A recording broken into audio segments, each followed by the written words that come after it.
Shalom, selamat pagi Bapak Ibu yang dikasihi Tuhan. Pagi hari ini kita boleh bersyukur, bersukacita. Kita harus mengalami hadirat Tuhan sebab kita percaya Allah kita yang memelihara tidak pernah meninggalkan kita. Di tengah-tengah masa-masa sukar saat ini kita tetap berjuang. Amin, haleluya. Dan firman Tuhan di dalam Filipi 1 ayat 20 mengatakan, hendaklah hidupmu berpadanan dengan Injil Kristus, supaya apabila aku datang aku melihat, dan apabila aku tidak datang aku mendengar, bahwa kamu teguh berdiri dalam satu roh, dan sehati sejiwa berjuang untuk iman yang timbul dari berita Injil, dengan tiada digentarkan sedikit pun oleh lawanmu. Bapak Ibu yang dikasihi Tuhan, Paulus mengajak kita semua untuk hidup masing-masing kita berpadanan dengan Injil Kristus. Jika kita berbicara tentang berpadanan, kita kenal dengan istilah sepadan. Seringkali diterapkan untuk seseorang berbicara tentang jodoh atau pasangan hidup, yang mana menjadi kerinduan orang-orang percaya untuk bisa memiliki pasangan hidup. Pasangan hidup selalu dirindukan dalam hubungan manusia dengan manusia dengan nilai yang sama, dengan bobot yang sama. Artinya tidak hanya sepadan itu berbicara tentang seiman, tetapi berbicara juga tentang sevisi. Jika dimisalkan atau digambarkan dengan keluarga hamba Tuhan, keluarga pendeta, suami istri, mereka punya visi, sama-sama suka, sama-sama terpanggil melayani di daerah yang gersang, maka mereka akan melayani Tuhan dengan optimal, tidak sekedar maksimal, tetapi mereka luar biasa optimal. Tetapi jika berbeda visi, ada yang suka di daerah yang terpencil, pasangan yang satu suka di daerah yang ramai, maka pelayanan mereka tidak dapat berkembang dengan maksimal, apalagi berkembang secara optimal. Maka sepadan itu berbicara juga tentang visi yang sama, bobot nilai yang sama, perjuangan pemikiran yang sama. Tidak hanya soal sama-sama tinggi pendidikannya, bukan soal yang seperti itu, tetapi memiliki pikiran yang sama.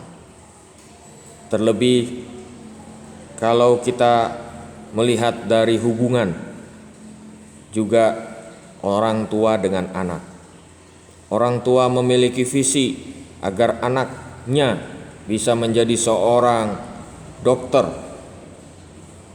misalnya. Lalu si anak punya visi, saya ingin menjadi seorang seniman. Satu gambaran yang sangat berbeda. Berbicara tentang dunia eksakta dengan dunia seni, dunia sosial. Tetapi ketika itu dipertemukan, maka seringkali berbagai-bagai masalah terjadi. Namun kalau memiliki satu visi yang sama, apapun pekerjaan atau bidang yang ditekuni, sama-sama memiliki visi yang sama. Orang tua memiliki visi, anakku, engkau dapat melakukan banyak hal karena engkau unik, karena engkau berharga di mata Tuhan. Apapun yang engkau kerjakan, kerjakanlah itu seperti untuk Tuhan. Demikian juga si anak, mereka tahu, pribadinya tahu bahwa hidupnya unik, hidupnya berharga di mata Tuhan, hidupnya sungguh rindu memuliakan Tuhan. Maka sekalipun dia menjadi seorang seniman, dia tetap ada dalam kebersamaan dengan visi orang tuanya.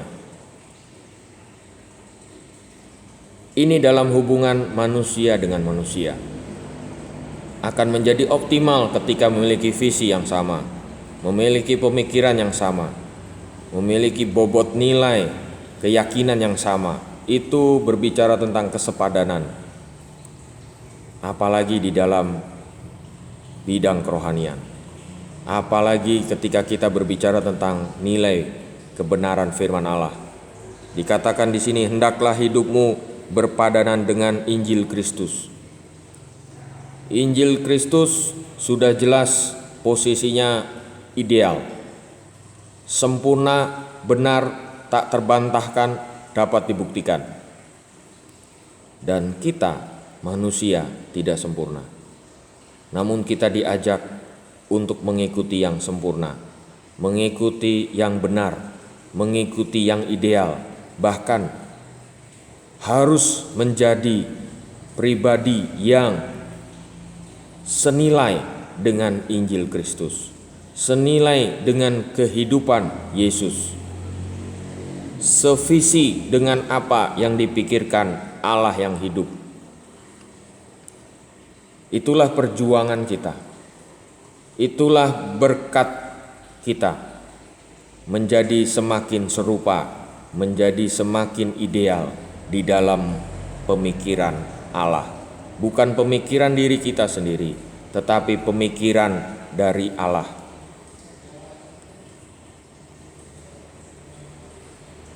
Firman Tuhan menyampaikan bahwa perjuangan ini dengan tiada digentarkan sedikit pun oleh lawanmu. Ayat 28. Bagi mereka semuanya itu adalah tanda kebinasaan, tetapi bagi kamu tanda keselamatan, dan itu datangnya dari Allah. Sebab kepada kamu dikaruniakan bukan saja untuk percaya kepada Kristus, melainkan juga untuk menderita untuk Dia dalam pergumulan yang sama seperti yang dahulu kamu lihat padaku dan yang sekarang kamu dengar tentang aku. Bapak Ibu yang dikasihi Tuhan, ketika kita disepadankan dengan Injil yang sempurna, Injil yang benar, pasti benar, bisa dibuktikan, ada tanda-tandanya, maka kita akan menderita karena kita tidak sempurna. Tetapi kita menderita untuk Dia, kita menderita untuk kebenaran, dan kita ketika percaya kepada Kristus itu tidak hanya dikaruniakan untuk percaya, tetapi dikaruniakan juga untuk menderita. Kalau kita menderita untuk Yesus, itu hal yang wajar, itu hal yang memang seharusnya ada, itu dikaruniakan bagi kita untuk Dia. Karena memang kita diminta untuk sepadan dengan Dia.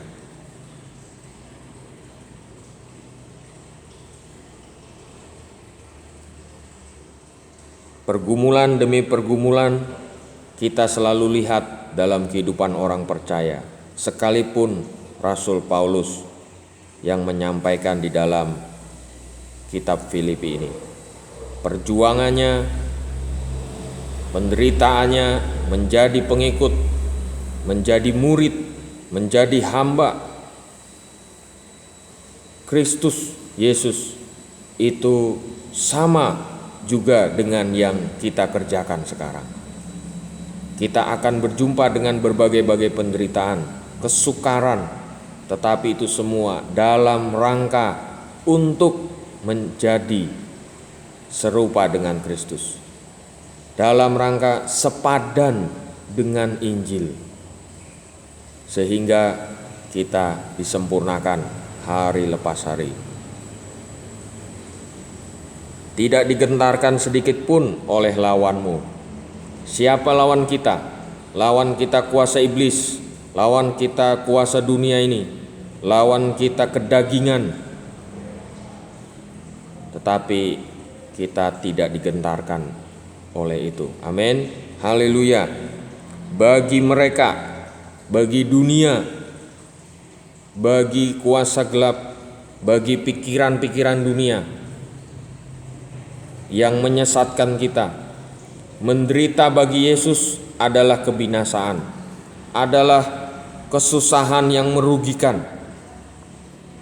Demikian juga orang-orang percaya yang larut dalam dosa, yang larut dalam pikiran dunia ini, memandang bahwa salib Yesus, penderitaan Yesus itu kebinasaan, itu percuma. Tetapi bagi mereka yang mengerti, bagi kita yang mengerti, bagi mereka yang mau sepadan dengan Injil Kristus, tahu bahwa penderitaan bagi Yesus, penderitaan memikul salib sangkal diri setiap hari, sekalipun di dunia yang sedang mengalami pandemi sekalipun, adalah keselamatan bagi kita. Penderitaan membawa kepada keselamatan. Keselamatan yang Yesus sudah buat bagi kita itu tetap terjaga, tetap terpelihara di dalam kehidupan kita semuanya.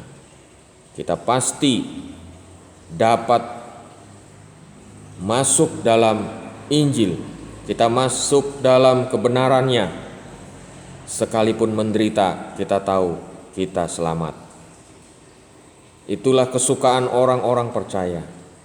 Itulah sebabnya firman Tuhan juga sampaikan, bersukacitalah senantiasa, mengucap syukurlah dalam segala hal, sebab itulah yang dikehendaki oleh Allah.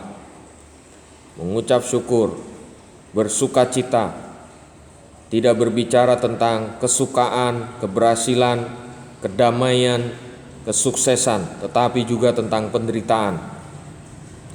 Penderitaan dan kesuksesan orang percaya bukan sesuatu hal yang berbeda, tetapi juga bukan beda-beda tipis, tapi sebenarnya sesuatu hal yang sama. Waktu kita menderita, kita tahu itulah kemenangan kita, karena kita diserupakan, disempurnakan menjadi sevisi dengan Tuhan. Bapak Ibu yang kasih Tuhan, keberhasilan kita selalu dilihat dari perjuangan kita. Perjuangan untuk hidup benar, berjuang untuk hidup dalam kebenaran, berjuang untuk semakin serupa dengan Kristus. Hendaklah hidupmu berpadanan. Tidak hanya berjuang, tetapi juga hidup berpadanan. Artinya terus-menerus memiliki nilai-nilai yang sama dengan kerajaan Allah, nilai-nilai yang sama dengan apa yang dipikirkan Allah. Kalau Allah rindu agar banyak orang, bahkan semua orang dapat berdamai dengan dirinya, dapat berdamai dengan Allah yang hidup, maka kita juga harus punya pemikiran yang sama. Kita harus punya hati yang sama. Kita harus punya empati yang sama dengan apa yang dirindukan oleh Allah. Hendaklah hari-hari ini kita tidak hanya semakin dekat dengan Tuhan, tetapi semakin mengerti apa yang Beliau rindukan, apa yang menjadi visi Tuhan. Kita juga memiliki visi yang sama. Tuhan Yesus memberkati. Selamat menyambut hari yang baru. Kita berjalan dengan Tuhan. Kita percaya Yesus adalah Tuhan dan Juru Selamat. Kita percaya Alkitab benar. Alkitab seluruhnya adalah firman Allah, dan kita boleh belajar di dalamnya. Kita berenang-renang di dalamnya, kita tenggelam di dalamnya, kita menyelidikinya, dan kita menemukan jawaban demi jawaban, kemenangan demi kemenangan, dan pertumbuhan iman dikaruniakan kepada setiap kita. Selamat bertumbuh, selamat menjadi murid Yesus yang sejati. Haleluya. Amin.